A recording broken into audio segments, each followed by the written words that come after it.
Let's learn sea animals. The first one is a shark.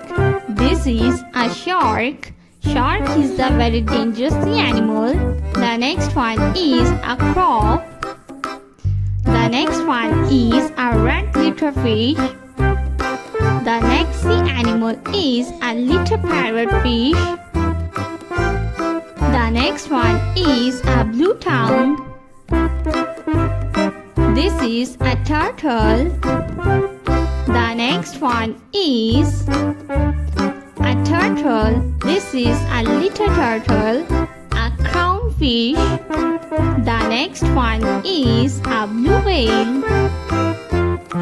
The next sea animal is a little green fish. This is a starfish. The next one is a blue whale. This is a scarabée. The next one is a pink fish. The next one is a lobster. This is a lobster. A dolphin. This is a dolphin. The next one is a crab. This is a crab. The next one is a whale. This is a whale. Whale is the biggest fish. The next one is a crab.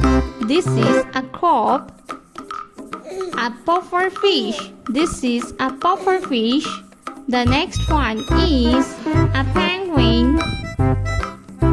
The next one is a turtle. This is a turtle. This is a blue whale.